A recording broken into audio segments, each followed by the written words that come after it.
Welcome to the late afternoon panel on production and pedagogy. I'm Bruce Lenthal. I'm the director of the Center for Teaching and Learning here at Penn. In a moment, I'll introduce you to the panel up here who you'll hear from. If you watch the montage we had going on during the break, what you will have noted is that there are a wide range of things that a MOOC can be and how it can look, and there's a wide range of ways to create that MOOC. And what we want to do today with our guests up here is simply to touch on the range and get you to think about some of those possibilities and to get you to think about what it takes to make some of those possibilities real. And given where you all are coming from, to get you all to think a little bit about how libraries can be involved with supporting both the production and the pedagogy that those possibilities entail. So what we'll do is, as I say, we'll talk about the production, we'll talk about the pedagogy, the teaching that goes on in these classes, and we'll talk about the kinds of support that both entail. To do this, we're going to talk about it from the standpoint of faculty who are really do-it-yourself types and faculty who need and want to take advantage of the other kinds of support that exist. So first, we're going to, in just a moment, invite Christian Tervish up to speak about, from the faculty perspective, Christian put together very much a do-it-yourself project. He was the driving force behind it. I encourage you, as he's talking, though, to think about this as something that faculty still need to be conscious of where they get the skills and where they get the materials from, and you all may have a role to play in that. After that, we'll hear from our panel. We'll hear from Amy Bennett, Jackie Candido, and Anna Delaney. I'll introduce them more in a moment. And they're all folks who have been active in supporting other faculty in the production of MOOCs. And they'll talk to you a little bit about the kinds of resources that they have found being useful for faculty who want more support in this process. But we'll begin by hearing from Christian, and after he's spoken, encourage you all to ask him some questions, and we'll jump on and hear from our panel. Christian is, by way of introduction, the Andrew Heller Professor of Operations and Information Management at the Wharton School here at the University of Pennsylvania. He's also a senior fellow at the Leonard Davis Institute for Health Economics. And most relevant, I suspect, for all of you, last year, he taught a MOOC on the Introduction to Operations Management, a course that he is going to reprise again this spring. So he can probably give you some insights into what's going to make it a better course as well. So, Christian, let me turn things over to you. Thank you. So first of all, good afternoon, everyone. I'm sorry here to be the one on the panel that is standing. One thing I learned by recording these 40 times 10-minute lectures for Coursera is my brain is heavily activated by my feet. And so when I tried to record these lessons sitting, it really didn't work out till kind of one morning I said, like, okay, let's just do everything standing. And I think, again, faculty seems to have their brain more in their feet than elsewhere in the body. Just by way of introduction, I had completed the first round of the MOOC in Introduction to Operations Management, as Bruce just said, and I'm busily kind of gearing up for the new launch, which will be April 29th in this year. And I've been asked to kind of reflect a little bit about the faculty needs, and I want to talk a little bit about what I perceive as opportunities for libraries. I think some of them are kind of fairly obvious, and they relate to kind of production opportunities.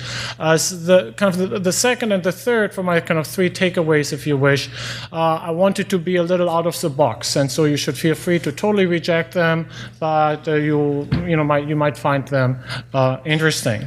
So. Just as far as the content is concerned, I was sitting here, listening to the previous panel about digital right management, and so just the day we went live with the course, I had to submit an icon, a logo for this course, and I submitted a handful of suggestions to Coursera over in Mountain View, and they said like, "Oh, this one is great, but can you secure the digital rights for that?" And so I said, "Well, my 12-year-old son did that last night, and he was more creative than any of the things and icons that I could consider coming up." And so I think that's first lesson, I guess, is have a creative son. Just in terms of raw numbers, we had, when all was said and done, we had about 90,000 people signed up in the course with the kind of the usual Coursera statistics that, you have the attrition losses, that realistically, somewhere of the order of 30, 40,000 people were actively engaged in the course, at least auditing the course, and then 7,000 participants completed the course to the level that I would have happily given them course credit here at the Wharton School. It was a very involved set of 5 homework assignments and a rigorous 5-hour exam at the end. As far as the production process is concerned, I wish Bruce had introduced me here as a professional. Do-it-yourself sounds a little like, yeah, do-it-yourself. That's what it looks like. I'll get back to Bruce later on, but I just in terms of technology, Coursera had from the outset a recommended platform, basically, which consists of a simple Snowflake microphone connected to a USB, to a tablet, PC, or Mac. You use Camtasia screen capture recording to kind of capture your handwriting on the screen as well as your voiceover. One thing that I felt worked well for me, at least, is instead of having this oftentimes this face within the slide that you see often at Coursera, I felt that the value add of my little face in the corner there was so low that I just dropped it and typically sandwiched my presentation with a 30-second, 45-second introductory remark where it would just be a screenshot of myself recorded through a just very simple video camera. Then about anywhere between 4 and 10 minutes of the screen capture through Camtasia, where it was either a PowerPoint slide or more often than not me, let me call it Udacity style, annotating an empty piece of paper or a PowerPoint slide, and then again a 45-second screenshot on me. And I felt that worked really well. It still, takes probably a good 2 or 3 hours to do a 10-minute lecture. But I think after I kind of debugged that whole process, I thought it was going well. As I'll think about relaunching the course, I will do everything exactly the same. The one thing I did, it's a little hard to see there, I've built myself a little more formal of a studio where I have a big screen in the back that I can use as a teleprompter if you wish, because, you don't want to, or at least I caught myself always looking at my notes, and so now I can stare into the camera and behind that have the big screen. But I'm a strong believer in this do-it-yourself, and the reason for that is as a faculty, when I have a free half hour, free hour, I can just stand up, I don't have to involve a technician, don't have to reserve a studio. I just stand up in my office and shoot some content. I think that's a very productive way, which I think works better than either doing it in a studio where you have a whole team that you have to kind of worry about, or even worse, if it is just cut and paste out of a lecture that you were giving everywhere anyway. For my second and my third point, I want to kind of share with you for a moment some kind of high-level economic considerations about Coursera, and then we'll get into what I think are the implications here on the production front. If you think about any kind of business, any service that we deliver, we have to ask ourselves, what's the customer going to get out of that? And on the y-axis here, I've kind of plotted the student learning, if you wish. And on the x-axis, I have kind of shown the resource productivity that is providing the service.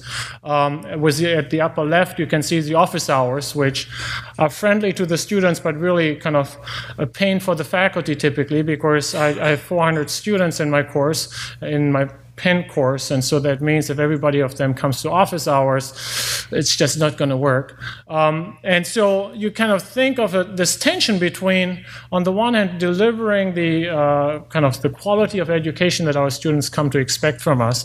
On the other hand, the need for kind of productivity, and that creates a tension here between kind of the office hour on the one extreme and something like, YouTube Academy, Khan Academy on the other extreme. And I think we've kind of been fighting that balance.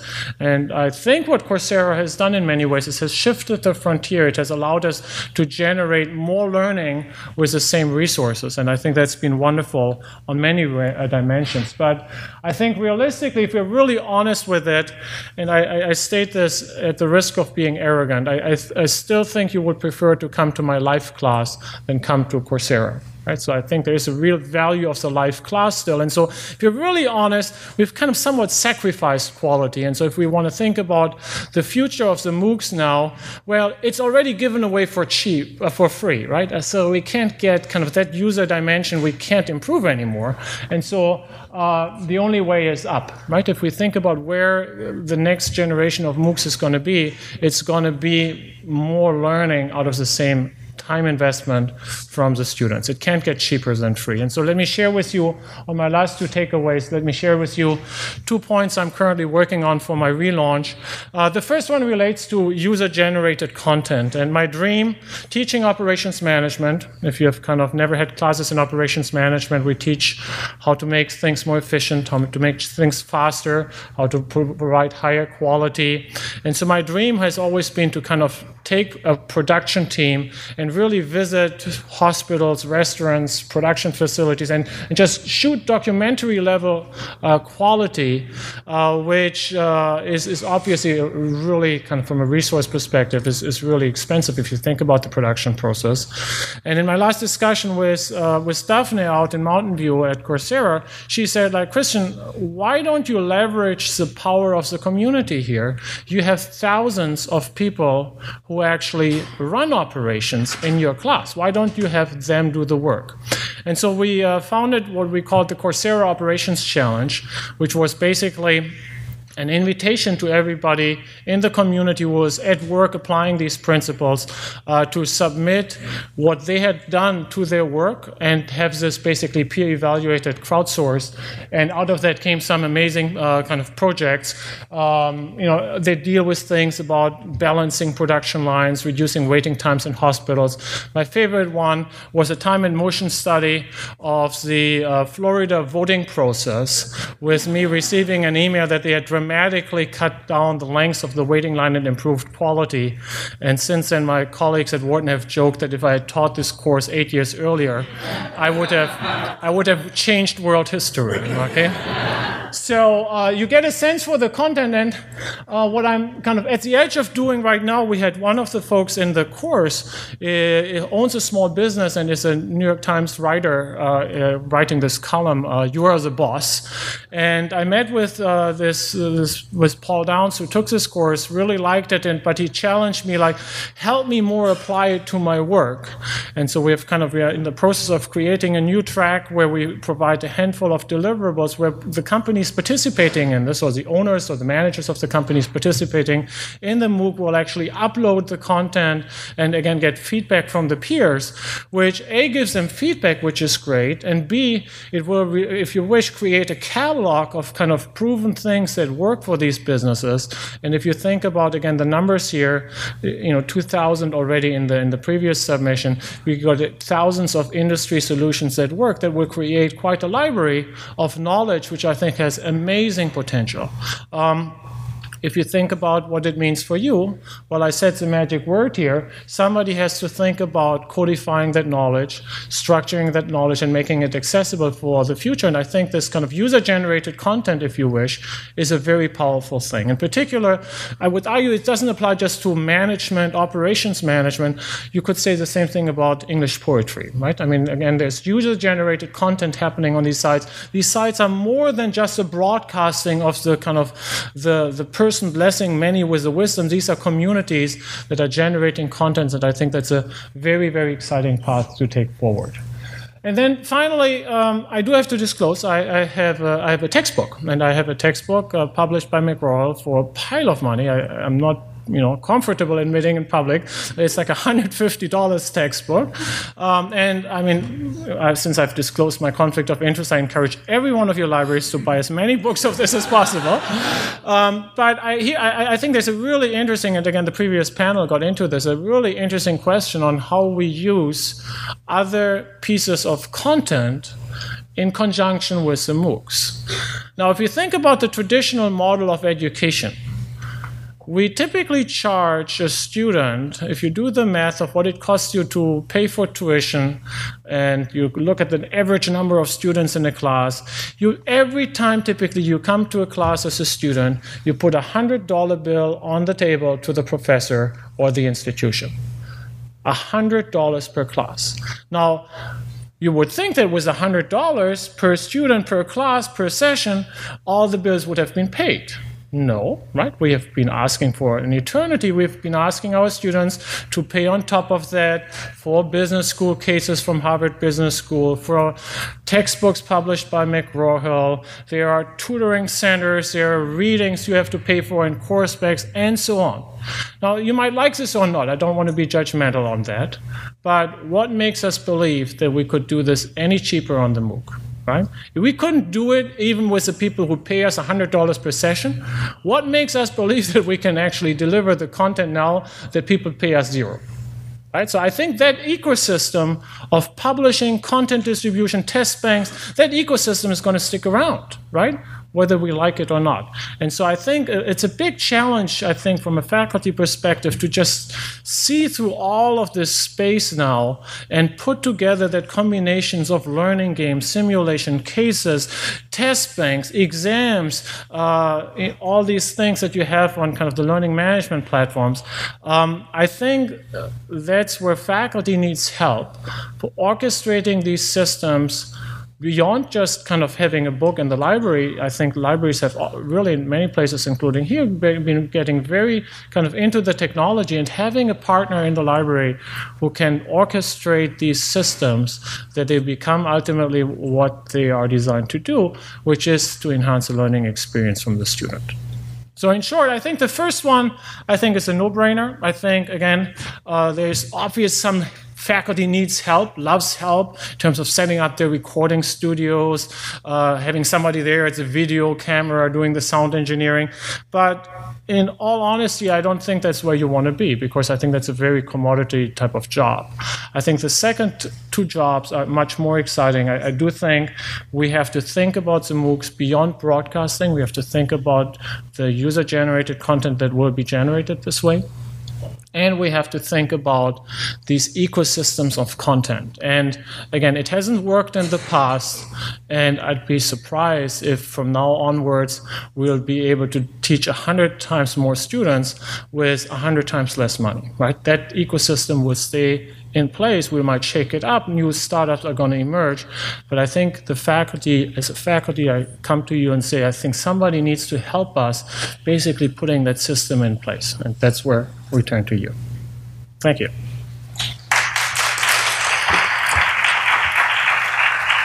So reality check on time. Bruce gave me till 3:55, and as a German, 3:55 is 3:55, and so you will now have 7 minutes for questions. Well, I think this might be the fastest discussion that I've ever managed. All right, so I'll be sitting here. I'd be happy to take any other questions alongside with the panel, and I'll hand it over to you, Bruce. All right. Thank you very much, Christian. All right. Thank you all. Again, the way we're going to handle our panel that follows, we're going to invite you all, once they get started, to jump in with questions throughout. And please feel free to direct some of those to Christian as they come up. What you've just heard was essentially a statement of goals for a particular class, a vision for a particular class, and some of the practices of that particular class. What we want to do now with our panel is talk about some other kinds of support that go into a variety of classes, not just one particular class. So all of our panelists have been active in supporting the creation of MOOCs at Penn here. There is, from your left to right, unless you're sitting with your back to me, in which case, hopefully you've turned around, Amy Bennett, who is a course producer for the Open Learning Initiative here. We have Jackie Candido, who is the Director of Online Learning and Digital Engagement for the School of Arts and Sciences within Penn. And Anna Delaney, who is the Director of the Curriculum Office in the Perlman School of Medicine here. That's our panel. Again, I'll start things off with some questions for them, but please feel free to direct this in the way that makes the most sense for you all. We want this to be as productive and valuable for you as possible. So I want to ask our panelists to begin by thinking, from your experience, what are really the key elements, or even if you can boil it down to one or two key elements, that go into producing a MOOC? I'll start. Good afternoon, everybody.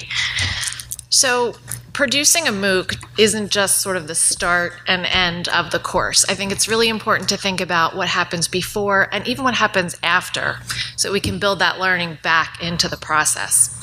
So one of the things we typically do is try to chunk up the process into some manageable parts. So in terms of production, we start with really one of the first things is the promotion of the course. So in terms of marketing and getting set up and understanding how you're going to deliver that over time, because once you put something out there, it's live. So it's kind of like the measure twice, cut once. So really thinking about your vision for that course.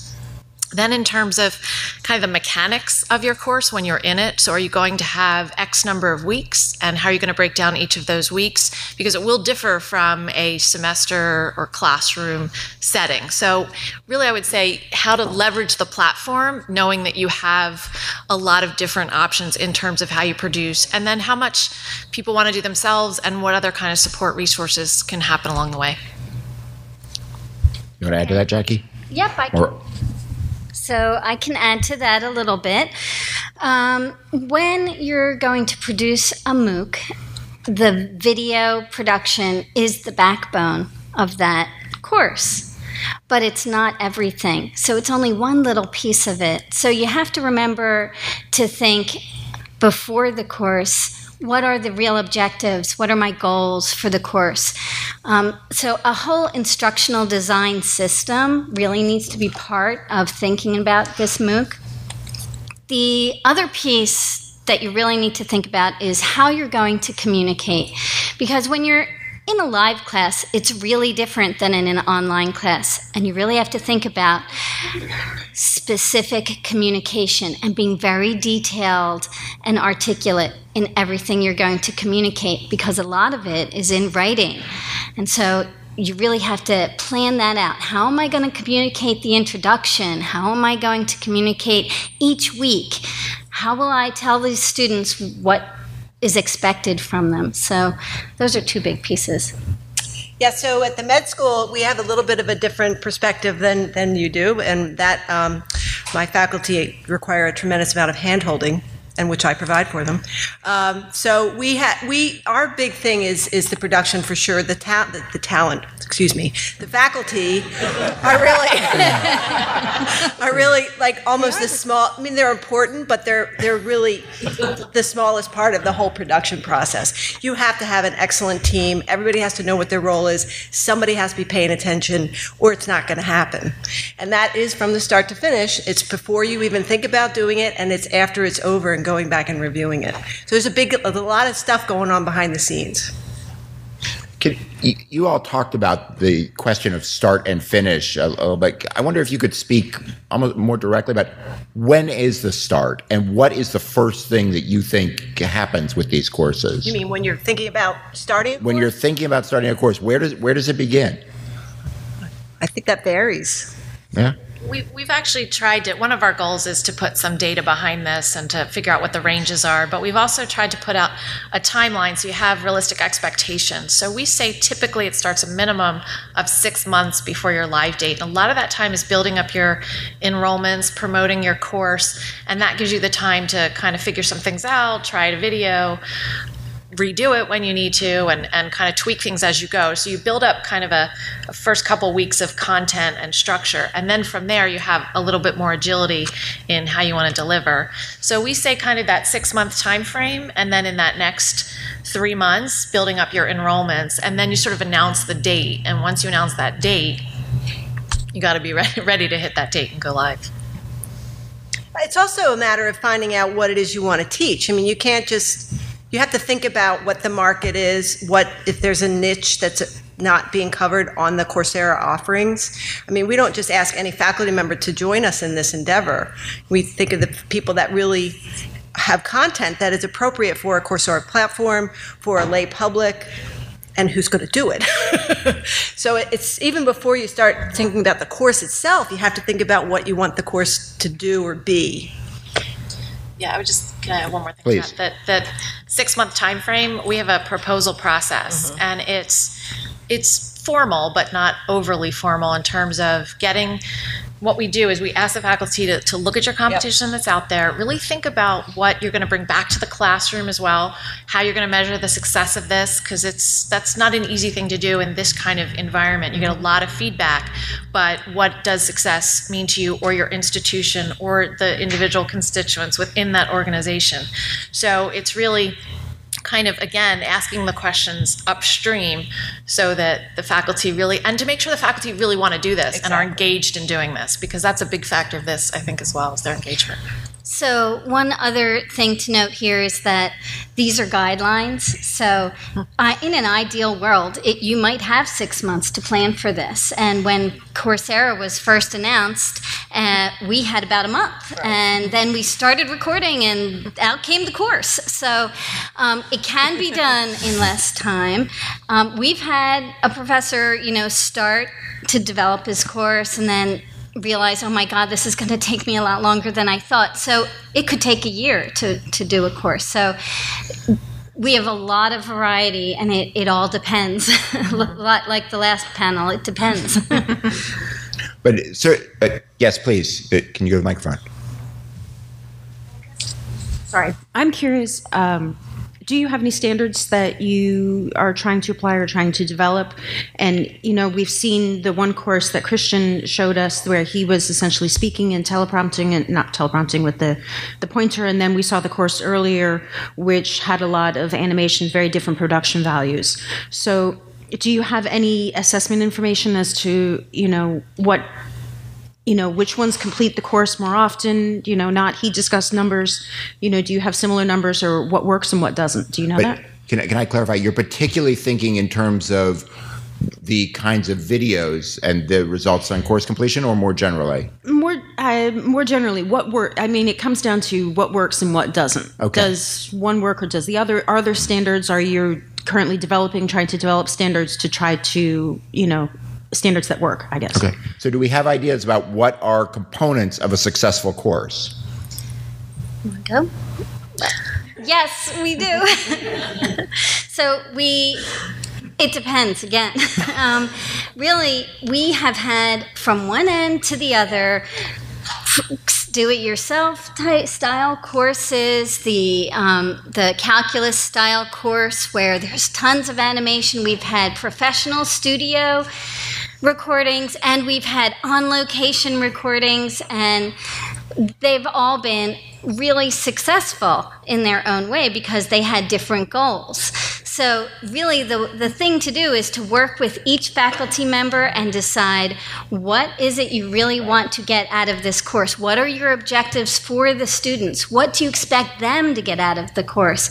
And what style is going to work for you? Do you have time at night when you want to sit in your office and do recording? Or would you rather come in and have a more professional look? So it does all depend. We did find that the quality of audio can make a really big difference. And so if you're just sitting at home and you don't have a good microphone, come talk to us about some things that we can work with you to get that quality up a little bit. Yeah, I would add to that, totally in agreement with all of that. And in preparation for producing, I served as a TA, so that gave me another vantage point into sort of what success means. And success is for the institution, success for students themselves, for the perception of the world in terms of what you're offering. So I think in terms of one of the standards is a level of quality. So that means a lot of different things. And I think what we found is the sort of what we've been calling the do-it-yourself style is actually quite successful in terms of reaching this population of people, and the adding some human element to it that's not sort of a person talking in front of a screen, but you're actually talking to this broad audience of people, and it's an audience you know something about because you've asked them in advance and you get their comments in real time. So for me, I think the human factor and the approachability, and that depends on the persona of the faculty member and the type of course it is. But again, the other thing is the extent that it's relevant and timely, and there's some component of it that is happening now, if you will. So it's not, ideally we have something sort of in the box that you can offer multiple times, but to the extent there's an element that changes each week or that addresses something going on in the world, if that's relevant, I think that's another thing. So to put numbers to it yet, I think is slightly premature in terms that we have some numbers and we've collected some aggregate data in terms of success. But I think for now it's having a level of quality that represents your institution, which means a lot of different things. It could be faculty having a discussion with their students, and that's just a high quality, rich discussion, or it could be a really high polished, visual experience. If I may, I'd like to push back for just a moment. One is, I'm not sure that completion rates is a right dependent variable, if you wish. That's obviously in a college education a very important variable, but in a MOOC, it didn't cost me anything to sign up. It cost me 10 seconds to click on the course. Who cares if I complete or not, right? So I would, as we think about effectiveness, would challenge us to look for other outcome metrics and not just take the outcome metric that we're comfortable with kind of from our full-time job in the college. And the second comment on the production, I think kind of in favor of the do-it-yourself approach, but being, again, careful as a researcher with data analysis, is people who do it yourself are more committed to the course. And when you see higher completion rates or better dependent variables for these courses, it's not clear whether it's a do-it-yourself actually that explains it, or whether you have the faculty who is willing to walk the extra mile. And so again, I'd be very hesitant here to look at this data and creates a causal pathway from delivery mechanism to be defined outcome metric. So you all, just to recap some of what you just heard, you heard first of all that if we're going to define success, the question was what components make for success, but the bigger question behind that is how do we define success? And Christian has just said, well, it's not obvious that we can define that by completion rates for a variety of reasons. Amy and Jackie have said, well, you can't start talking about that until you've thought about your goals and what you're trying to achieve in the course. And that relates to where this starts and thinking about who your audience is and what you're trying to achieve. Nevertheless, you did hear two keys. One, a good microphone. And two, finding a way to speak with, and I'm using the word with and not to, finding a way to speak with your audience. And there are lots of ways to do that. But those are the two things that I did here that were at least relatively concrete. I would break our panel structure and ask Christian, to the extent however you define the success of your course, is there one thing that you would point to and say, that's what did it? Or at least that was the most important thing that did it? I think special to my course was the Coursera Operations Challenge. I don't teach operations because I feel it's not ancient Greek mythology where I think we can have the debate. It makes you a better person to know about these things. I teach operations because I hope you will change something in your company and make it a better company, which hopefully then is good for society. But my dependent outcome variable is, will you change the way you work? That's my method. So something that makes it real for the students, if I can extrapolate. Yes. Okay. I have to say, to agree, along with that, the wiki or the blog or the forum or whatever we call, I'm sorry, I don't know all the terminology, the forum, thank you. That, when we were running our courses, just to see the activity of the other learners and dealing with each other and how they communicate with one another and how much learning is going on in addition to the content that's being presented, it was really very moving. And certainly it motivated my faculty.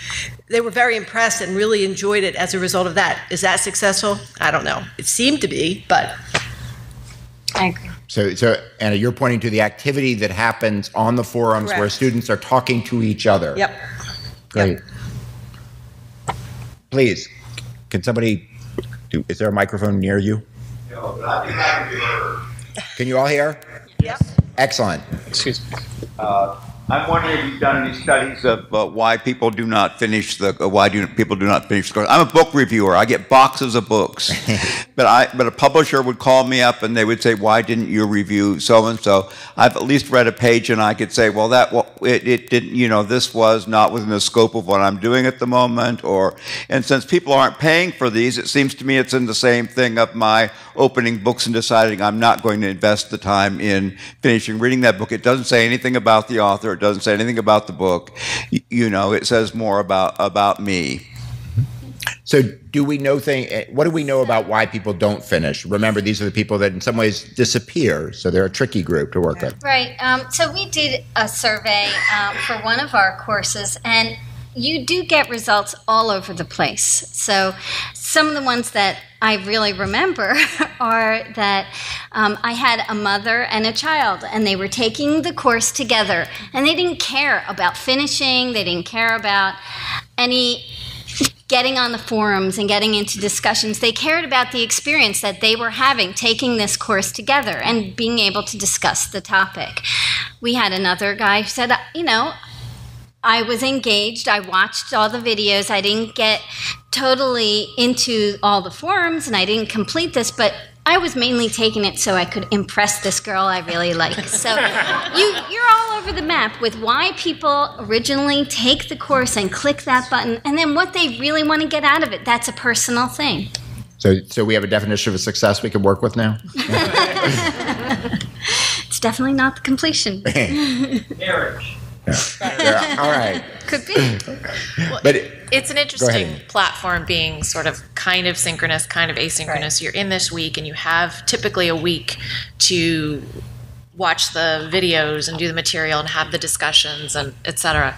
So, but you have people who, since they want to be within that time frame, they want to feel that sense of community each week and want to stay current, but life sort of gets in the way, and it's one of those things that's sort of hard to schedule because you can watch it. And another thing we've heard that people sometimes walk away from while they're listening to it, they sort of walk away and do something else, and that's sort of where the inline video quizzes kind of force them to take a pause and think about what's being presented. So again, yeah, there are lots of reasons. Again, being the TA and looking through those forums each week, it's a lot of sort of personal issues, and people would like to, but they can't, or they join in and they go at their own pace. So again, is success if they learned one thing they didn't know before they started? Maybe that's a naive way of looking at it, but to me that would be successful. We heard people that this was life-changing, and they put something out and they get feedback from 13 different countries and people in so many different backgrounds, and that's something they would not have really done before. So again, I think it comes all back to that tricky sort of how you measure success. But you all are certainly suggesting that even how we measure completion is up for grabs. We know, take your example, we know what it is to finish a book, but is finishing a course mean that you've done all the assignments, you've seen all the lectures, you participated in all the forums? It sounds like you all are saying it depends on who the participant is. So even measuring what it is to be complete is challenging for us here. So let me ask you all to think about some of the courses you've run and you've seen run, and to think about coming back to this question of what contributes to success. If you were to imagine, say, one or two things that you've done that have significantly contributed to the success of a course, what would you point to? Go first. Sure. I mean, you have to have the right team in place to support it. So, Anna, tell us what that team looks like, because I think it's going to look different for different people, but who that might be. So in our case, I have an AV team, a production team. I have my sort of curriculum management team. I have a sort of a project manager. And these people are all doing this, God bless them, on the weekends and in the evenings, and they're not getting paid to do it. But they care about what we do and our mission is education, and they just do outstanding work and work together really well. But we have a history of that, in that we've recorded our curriculum for years and years and years with these same players, including the faculty who are used to standing in front of a camera. So I have a different perspective of the sort of videotaping and whatnot than a lot of the other faculty do, or at least my faculty do. So in my case, I feel for us to have the team in place, to everybody to be willing to say, all right, we're going to jump in and we're going to do this together, was just enormous. So for us, we do in arts and sciences, we also have a little studio. We provide technical support to faculty. We can help get into your course and build the navigation with you. But I think that the one thing that might make a difference was the one-on-one relationships that we built with the faculty, starting at the beginning and asking the questions about your goals, your objectives, how do you really see this course in the world, making a difference, what do you want to get out of it? So it's that whole, helping faculty to really think about transforming their course from what you do every day in the classroom into this new online environment. And that's a big step, by the way, right? So don't think that you have your syllabus ready and you get into recording. Again, 10 minutes is, on the one hand, a very short time, on the other hand, a very long time. I found typically that a 90-minute lecture would really, if you're honest about it, translate maybe to 3 10-minute videos.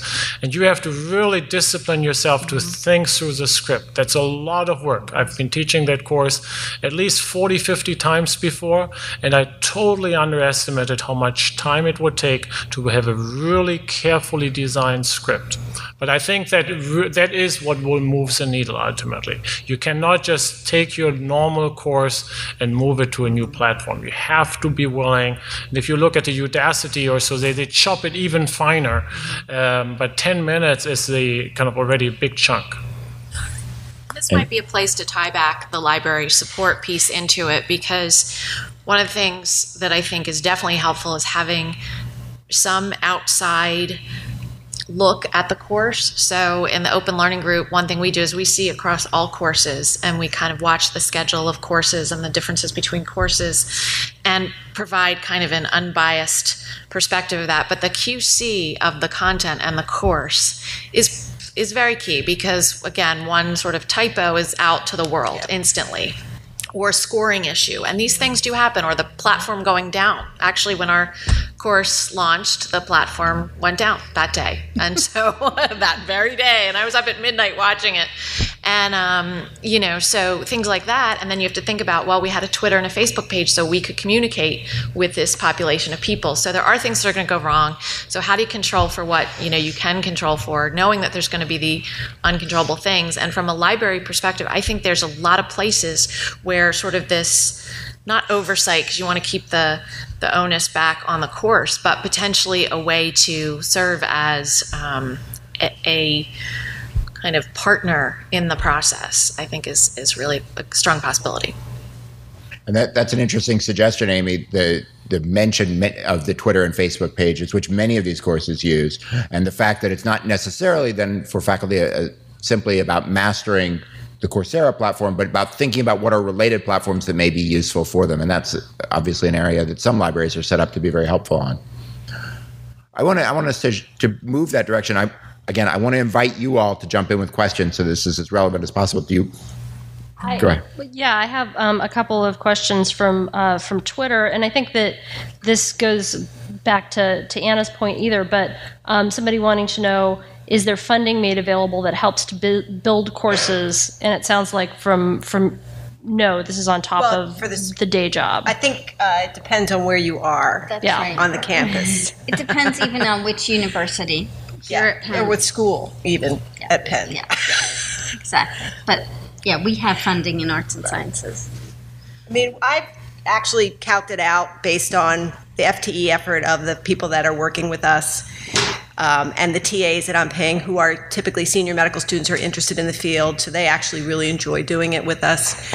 And it comes out to between, and I'm not counting faculty time, but it comes out to being between $6,000 and $8,000 a course for us. So it's really not overly expensive, but it is a huge time commitment. You have to be in it to win it, kind of thing, and so there is that to consider. Let me talk about the faculty time, and I think you know better than I do that faculty time is wasted anyway, and so what's the point, right? No, seriously, we had a discussion on this at Penn, and we had basically the word on the table was we cannot afford to spend the tuition dollars of Penn students to kind of educate the world. And I was pushing back very strongly, because if you look at what we pay faculty to do, most of that is to publish research articles that, if you get lucky, have 5, 6, or 7 readers throughout the world. And now having the opportunity to have those resources reach thousands of students, I think is an invitation for every dean, provost, and president to really throw money behind the MOOCs. And I think our provost here has been very supportive of this, and I think it was certainly one of the best investments that the university did in the last couple of years. Come on up.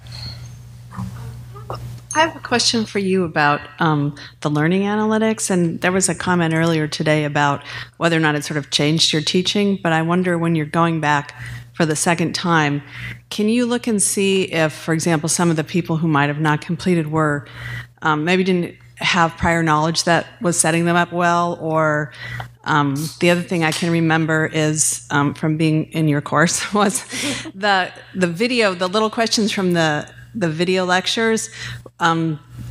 They were pretty easy. Like I got all those right? But I only got to the 37,000. I didn't get beyond that. Yeah. And the tests were a lot harder, those. So I just wonder if the learning analytics are helping you sort of redefine how you're teaching. I think we really have to learn how to read the data. So we have an exit survey, including an exit survey of those that did not complete. We have been mining the data in the last couple of months, and I wish I had these three things that would kind of clearly show that men in Europe are more likely to fall out, and I should therefore have more European male examples. So it's just, again, I do data analysis for a living, and I kind of have, to be honest, have had a hard time. To your point, I agree that we have the in-video questions are typically more of the flavor, are you awake, yes or no? They're kind of not too challenging. And then the homework questions are preparing you for the final exam, which, as I said, that is Wharton standard. And so there is a gap. And I wish I had maybe something in between, but it's a big jump. And so if you then look at the 37,000 who watched the videos to the 7,000 who kind of took the final exam, that's a big jump. Again, I'm not sure if and that's, I guess, why I haven't been able to act on it beyond that confusion of the data. I'm not sure if my job actually is to close that gap, as opposed to saying there are just two audiences here. One person wants to watch it more like a documentary as an experience with their family, with their co-workers, and the others want to really get the sense that, I completed a course unit. And with that ambiguity, I really have to admit I haven't done that progress that you're rightfully calling for. Amy, did you want to speak to this? Yeah, I was just thinking again about the libraries, and I'm a big supporter of this because going through this process, I frankly didn't know what the libraries had to offer. And then I found out there's a lot of things that libraries are doing already today. So we've already talked about IP and copyright today, but over and above that, the equipment, the expertise, the time and just knowledge on a broad range of areas, but even particularly pretty technically savvy. And so back to sort of the budget for these, sometimes it can be 10 times the numbers that we've said. So it does depend, but that's one place I think a value add for the library. Then the trick is getting the message out that libraries do have these capabilities to offer. And in fact, you've been doing them for quite a period of time, because again, I was quite pleasantly surprised by that. And I think there's a good opportunity to understand how to sort of package that and be helpful to these courses. So let's think more about the library role. And to do that, actually, I want to start by asking you all to think about where you as folks supporting these courses, or perhaps more importantly, where your faculty found this process challenging.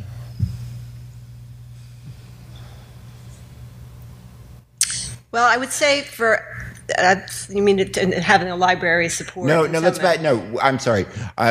Where they found the process of teaching a MOOC challenging. And if we can think about where the challenges are, then we can think about where libraries can step in. I can tell you, with my faculty, the number one challenge, and maybe this is true for you too, was really thinking about the audience. That is just a huge, huge hurdle for these folks who are very well known in their fields and are used to teaching, medical students and house staff and other faculty. That has been, not only has it been a challenge, it has been an ongoing, every time we meet challenge. So that's been the biggest hurdle for our faculty. And they're very upset, they feel as though they're letting everybody down if they don't make it, as complete as possible. They don't understand that it's just a different audience. It's not the medical students in the lecture hall. Mm-hmm. So one of the challenges that some of our faculty had was in the whole video recording process, because it's a lot harder to stand there and talk to a video camera. You're getting no feedback and they don't laugh at your jokes. So, when you're in a classroom, it's just so much easier because you're engaged and you can see the reactions and you can tell if people are sleeping. So I think that was a challenge, but it's nothing that they couldn't overcome. It took probably 2 weeks for people to really get comfortable being in front of the camera and not getting that reaction. So that was a challenge. I was going to say, in some cases, we've brought in students, if the studio is big enough, to actually provide that sort of interaction level. And, want to think about to what degree you want to do something like that. But there are ways to, but I would agree, that's the overwhelming hesitation about this whole thing is the video, and it takes some practice. And chunking it. I think Christian mentioned it earlier. It's just making those lectures what you would normally do and walk into your class and talk to your students 3 hours, cutting them into those short chunks so that everything has meaning. It's hard. So if we abstract for that for a moment, I would argue that a MOOC is good technology applied to a user need of learning. And so if you think about where you want to be as a library, you can either go down the user need route and be the ones who understand the audience, develop the intimacy with the end customer, in this case, not just regular students, but a larger audience, or you can go down the technology route, right, and get an expert in either curriculum design, the hardware, the software that involves with it. I'm not sure on the former, to be honest, right, because as kind of important of a skill I think that is, I would argue that's not as adjacent to what typical libraries do right now, versus I think mastering technology, search, design of knowledge strikes me as closer to what library science is about. But I think that is really your choice. I think going down the need side of our end customers or the technology side. Well, this suggests a number of follow-ups, but let's hear from our audience first. Yes. I was curious to know if the Penn libraries are citing archiving and making accessible these courses at all. So how are these courses archived and or made accessible? Did I get that? So for arts and sciences, we actually have an archive of every video that we've done. The materials and the discussions that are happening are still on Coursera, and we're hoping that that's the archive of the course. We don't have a separate one. As far as I know, we don't have. Do you know? Amy, do you want to speak to that?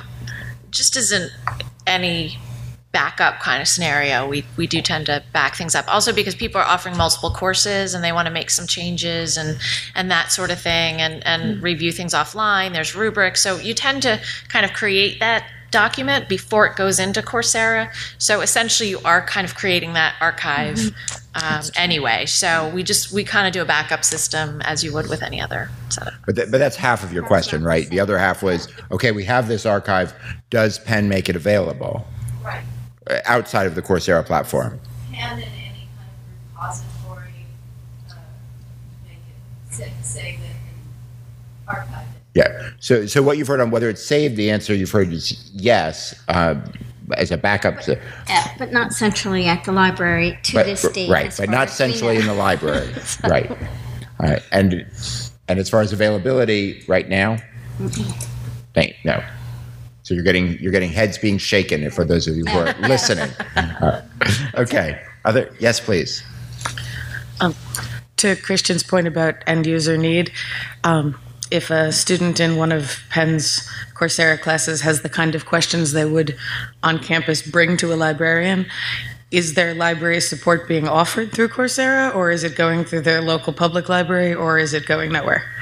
Okay. So that's a great question for us to think about. So is there library support being offered? And I think even beyond that, which is a yes-no, let's think about what kinds of library presence could we imagine in these courses, not as support for the creation, but as support for the students. So in arts and sciences, we have not offered library support yet. We are thinking about it with the library in partnership. What has happened in our online credit courses is that there is a library presence sometimes. A faculty member can actually bring in a librarian as a guest speaker into our traditional online classes. That could mean that they're at a live session with the faculty and the students, or that they come in and are part of the asynchronous discussion in the forums. So it can mean either thing. We have had that, but we have not done that on Coursera yet. Yeah, so in my course, I really worked hard. I disclosed my conflict of interest with the textbook, and I worked very hard that you could take the course without having access to the book. All the references that you will see on the site were links to publicly available websites for further readings. But there is, and I think that's kind of my last point, I think we will see a versioning, a freemium type of model where you have some sort of a reading package, so to say, that will be available through an e-reader and some licensing fee versus an entirely free.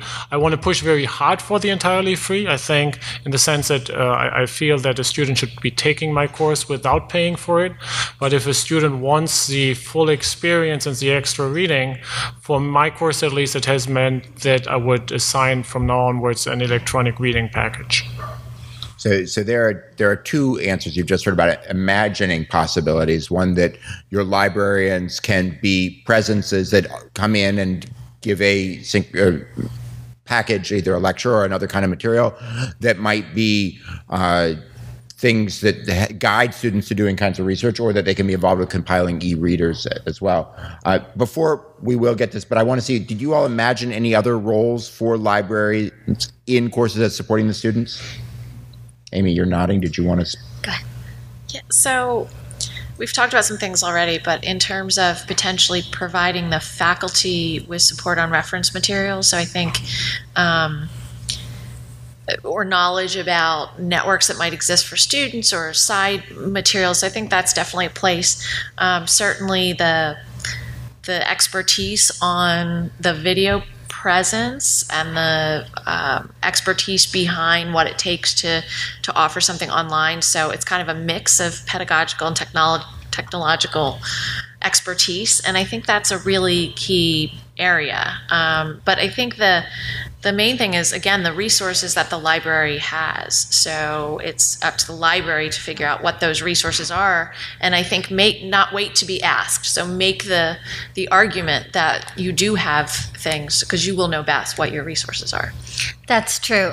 So I didn't even realize this, but Penn does have a library service that they offer to the public, and you can connect with the librarian online. So perhaps that's a way that we can add a link over to our library and say, ask a librarian. So we can imagine things like that as a next step for Coursera. In the case of healthcare, or that's just what I know, certainly we already partner with the Biomed Library quite frequently to teach our students how to navigate the vast contents of material out there.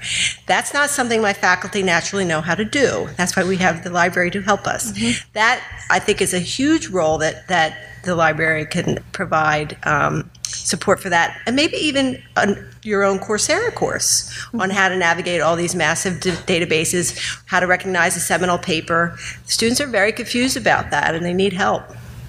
So you all are suggesting the possibilities of somewhat ambitious assignments, because you can get certain kinds of guidance. Mm-hmm. Please. My question's for Christian and your textbook for your course. And we heard Kyle at the earlier panel allude to a edX experience where, or maybe it was, I don't know if it's Kyle or earlier, someone talked about the idea of offering a low quality version of a textbook. I know on edX that's a model that's worked at least in a few courses where they've got an agreement from the publisher to provide this low fidelity version, which has in fact generated great sales for the actual textbook itself. And I'm wondering if that's anything you've talked to your publisher about relating to your text and how that conversation might have gone. Yeah, so our book is published by McGraw-Hill, and McGraw-Hill is currently very actively exploring the MOOC space. And so the proposal that we have on the table right now is just like custom publishing in general for courses has been really the trend away from a full textbook. And so we're planning to have for the next version a custom published e-reader, dramatically lower price than the kind of the usual price point that would be available for Coursera students with some sort of a digital expiration date. I know there is discussion, again, we have to see how that goes, with a digital expiration date making certain things even available for free. But again, I think at least my publisher McGraw-Hill here, I have another book with Harvard Business School Press. I mean, we're all just figuring out this space right now. And so I think the freemium model, if we look at other industries, is, in my prediction, the most likely to emerge. You will have some content, an Adobe Reader type of content that is available for free. And then you have other things for higher intensity or higher valuation users that will be priced somewhere between zero and what right now a textbook is running for. But everything else, I think, is still fluent right now. Can we follow up on where we started going with the question about how libraries can help the students? And you all started to point us to, but I wonder if you can keep going with the idea of places where a library might help faculty. So right now at Penn, the library actually supports other course platforms. We have Blackboard, we're running a pilot for Canvas, and Coursera is a platform. And so you could imagine that Coursera would be supported mainly out of the library. So things that you might normally do for Blackboard, whether it's enrollment or workshops or for faculty, you could certainly see that as a place where the libraries would be a big help. For me, a big challenge has been having a stable partner owning a lot of the problems, if you wish, that comes with producing a MOOC. I have relied heavily on teaching assistants that I've recruited from our students. I think it has been a wonderful learning experience. We have paid them generously for that, and I think they've really gotten something out of that. But that's not a sustainable model, because when the next student graduates, I have to educate somebody else from scratch. And so if you look at other professional service deliveries, be it in the medical world and the legal world, you have somebody who is helping the faculty do the things that the faculty is not good at. And as I said earlier on, the kind of things that come to my mind are the technology and the need. And I think having a stable partner through the library that is supporting me in my teaching is something I would certainly appreciate. Great. Let's hear for you. Yes, I just wanted to offer some examples of our own institution, which has a librarian on the learning team to support Coursera courses. And in our experience, we've been involved quite deeply in 2 social science courses that had extensive resource requirements. Librarians were involved both in identifying open access resources, because the instructor couldn't always determine that, verifying just how open they were, and when the course started, troubleshooting the tragedies that inevitably happened when links went down and we were geo-blocked by our own national broadcaster, and troubleshooting and firefighting, those kinds of things. And so I would certainly encourage that. What university? University of Toronto. Thank you. So certainly you're hearing about a lot of different kinds of roles, and here's some are perhaps ones that are very familiar to us, and some have become familiar only in the last decades or so. Can I get you all to speak to advice that you would give to a library that's considering supporting MOOCs? You want me to go first? Yes. So yeah, as business school faculty, we're used to saying things without any substance behind that, and so let me shoot from the hip here. I think my point that I made earlier on, if it didn't work in the old world, it's not going to work in the new world, right? So let's think back to the old world before the MOOC. And I think already there's, I think, many opportunities that both faculty and library side need to explore working together as far as identifying open access sources is concerned, as opposed to just relying on commercial publishers, as far as research support is concerned and other things. And so it strikes me that many of the things that we talk about collaboration here and kind of finding how libraries can help, we shouldn't limit that to the MOOC, because what was true in the what's true now in the old world, new world, I would say almost all of that has been true in the old world before. And so I think the kind of the problem scope here that we're trying to solve is much broader than just the MOOC. It's just faculty-library interaction, and I know we have a great library with Lippincott here on campus. I can tell you that in the 15 years that I've been at Wharton, it's very rare that we interact on a regular basis, and I think that's as much my fault as anybody else's. But rethinking that relationship of what they can bring, the library can bring to our teaching, and what it can bring to our research, I think there are lots of fun things that we can do together. Amy? I would reiterate something I said earlier, which is sort of coming from the TA perspective. Over time, TAs are sort of in this generation. So it's how they're a big part of making this course successful, answering the forums and dealing with the student piece and seeing what the themes that emerge. And so reaching that audience, I think, again, it's possible that that audience may not be aware of what the libraries can offer. So I think it's less of a question about the different places where there is value to be offered. I think that's clear, at least to me. Yeah. But it's getting that word out and packaging what you do and getting it out to the right audience who doesn't perhaps know that libraries are very cutting edge and have deep research and perhaps even the data piece and the latest and greatest technology. Because again, without knowing that, it's not a place where you only check out books. So you all have heard multiple times about the importance of the forums and the possibility then that libraries might have a presence there. You've also heard, and if we have time, we'll come back to it, about the notions of how libraries get their messages out, not simply what supports they provide, but what messages they disseminate and how they do it is something that is a question that this format of teaching opens up. I'm actually interested in the user content and management of the forums and what role the library can play in that. And then to Christian, how as a faculty member you curate that, you monitor that and respond when you're generating so much discussion that I can't imagine you can read all of that. Do you have people helping you? How do you manage that? So the biggest helper for us has been the Coursera user. It's been absolutely amazing for me how that community helps each other. So you see questions up there. I couldn't read Christian's handwriting in lecture 37 at minute 3. What was his point? He was losing his train of thought. Basically within minutes, there is somebody who jumps on it and says, like, here's the help, here's what you need. So it's absolutely amazing how that community can help each other, community members help each other. I did have one TA entirely dedicated towards monitoring the forum. I have to confess that myself, I basically focused more on the video production side as I was on the forum. I do think with respect to the user-generated content that I was alluding to a moment ago in the talk, that we will have a new level of content, a new quality of content coming up when we launch our Coursera operations project. And I assume there's going to be something similar happening in other fields.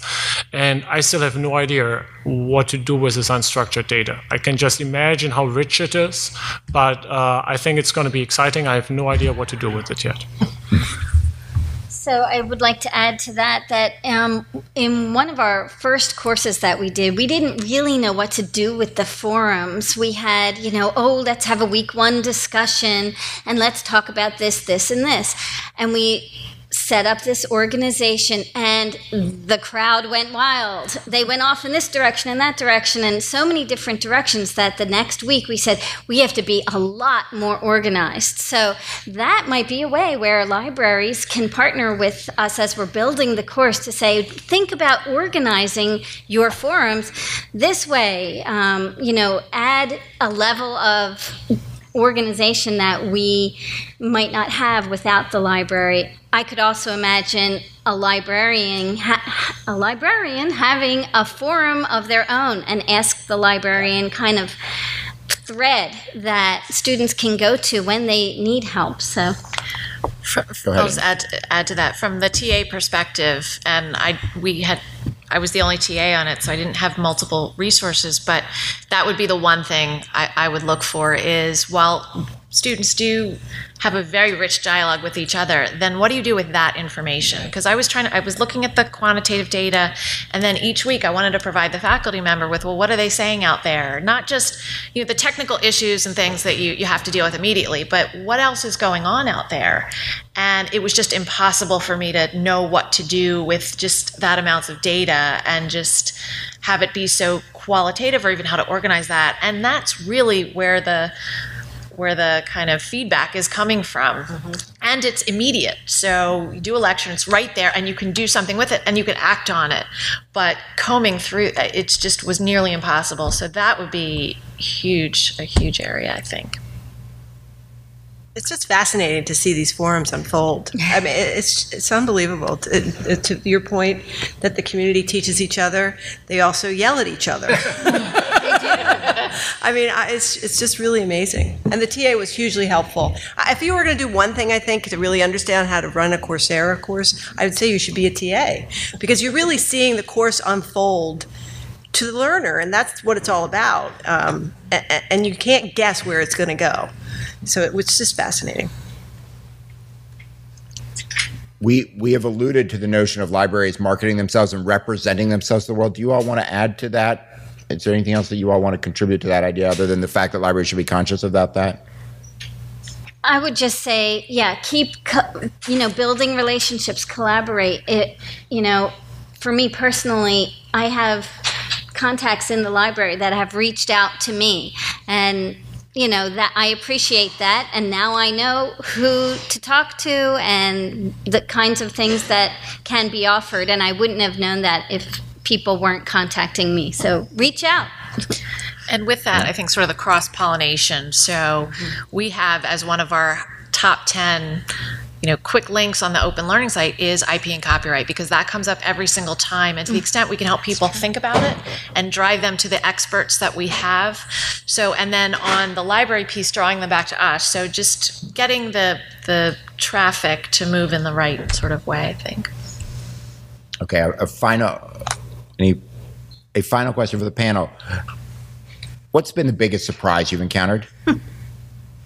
And I should preface this by saying, remember, these folks started doing this with no idea what they were getting in for, so perhaps everything has been a surprise. You mind go first? Go ahead. Well, so we were kind of like you were, like within a month. I mean, literally last March is when I met Daphne. And now we have how many courses up there? And we're launched another one today. And just the amount of communication that you generate from running these courses. I mean, Paul Offit, in the first week that he started his controversial, to some, vaccine course, got 4,000 emails. And he was just like, I don't know what to do with this, and we also had to get the FBI involved because he had a stalker on the site. That was a big surprise. Who would have, there's a whole different world. It's really just a different world. We should have had you go last. Yeah, that's good. So we definitely, I guess the big surprise for me would be the level of engagement of the students. They are amazing. And in one course, I guess one of the courses that we did was a music course. and we had a person actually write a song and play it to Professor Mueller. So, I mean, that's great. That's awesome that you've reached someone. And then we heard about others earlier in Al's course, the kid with autism, and I mean, just the stories that come out about how you're affecting someone's life. I think that's made the biggest impact.